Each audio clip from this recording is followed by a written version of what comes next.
bem? Meu nome é Rosemary Cássio, eu sou psicopedagoga, formadora e também professora no atendimento educacional especializado. E hoje eu vim falar com vocês sobre Piaget. Quem foi Piaget? Você sabe como se dá o processo de assimilação e acomodação que Piaget explica nos seus estudos?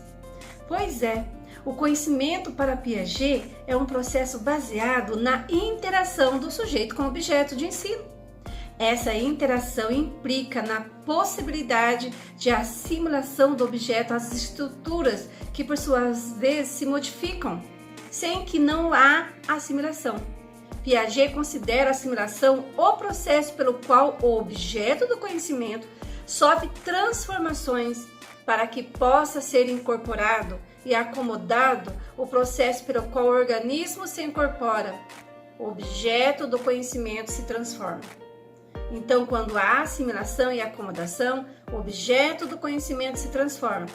É esse processo que precisa de acontecer. Então, ele identifica 3 níveis no processo de equilibração. Na assimilação do objeto aos esquemas da ação. Nas interações entre os esquemas que se integram. E na interação entre os subsistemas e também a sua totalidade. E é interessante observar que a interação e a assimilação, equilibração e acomodação estão presentes nessas 3 etapas do processo de construção do conhecimento, em diferentes níveis. A reequilibração é a busca da eliminação das contradições e insuficiências. Então, para que o indivíduo venha aprender, ele precisa primeiro assimilar, acomodar, conhecer esse objeto do conhecimento, para depois assimilar. Então, o processo de assimilação e acomodação é muito importante na construção do conhecimento do sujeito. Primeiro, ele vai assimilar esse objeto, ele vai acomodar esse objeto, aonde se dá. Para Piaget, as estruturas que se constroem sucessivamente durante o processo de desenvolvimento intelectual são formas de equilíbrio, apresentando cada uma dessas formas um processo em relação às que procederam. O desenvolvimento intelectual é subdividido conceitualmente em estágios que representam determinadas características, tais como obedecer uma ordem sequencial necessária, verificando se em cada um deles o aparecimento de estruturas de conjuntos que caracterizam as novas formas de comportamento que surgem. Isso não significa que as crianças não possam ser vistas como únicas ou que esses estágios sejam fixos. Muito pelo contrário, a criança é um ser em desenvolvimento potencial, mas isso merece que conheçamos com maior propriedade sua incrível capacidade intelectual. A inteligência da criança é melhor desenvolvida num meio estimulante.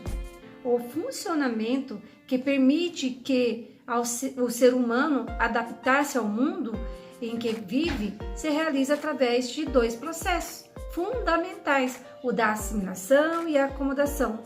O primeiro processo é a assimilação ou acomodação de um elemento do exterior, objeto do conhecimento, a um esquema ou uma estrutura da criança.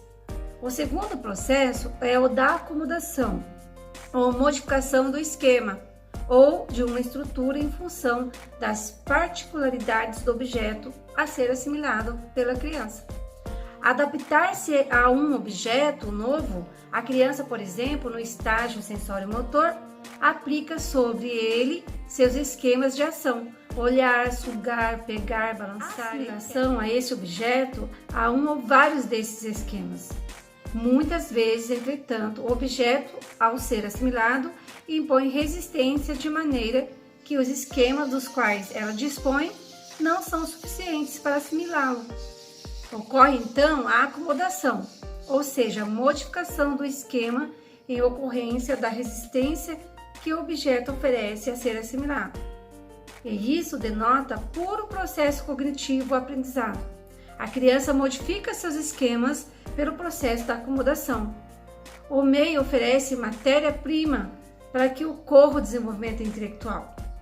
O organismo da criança reage e disso pode ocorrer que o ritmo da sucessão dos estágios sofra alterações ou atrasos, que dependem do meio em que a criança vive. O meio exerce um importante papel no processo da construção das estruturas cognitivas, ou seja, o desenvolvimento intelectual da criança, que esta é inserida nesse meio. A interação do sujeito desencadeia assimilações e acomodações, que determinam em equilibrações que tendem à observação das estruturas, mas também produzem modificações.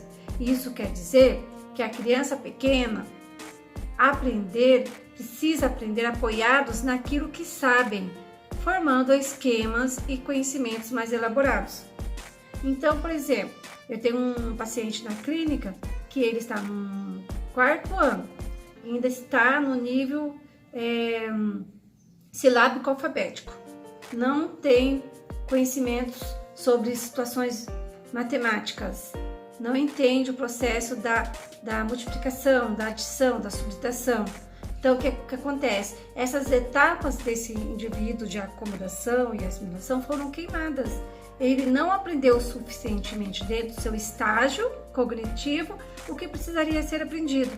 Agora, o que a psicopedagogia vai fazer? Vai fazer um resgate da autoestima desse indivíduo para que ele, através de estímulos sensoriais, estímulos cognitivos, para que essa criança venha a, primeiramente, ter uma modificação na sua autoestima, que ele consegue aprender, pois ele não tem um déficit intelectual. E aí o que ele precisa? Ele precisa que vários objetos do conhecimento que não foram assimilados e modificados, ele não sofreu a assimilação e modificação, né? Não teve durante o seu percurso escolar, para que ele venha a ter agora com os atendimentos nas sessões psicopedagógicas, na intervenção desse paciente.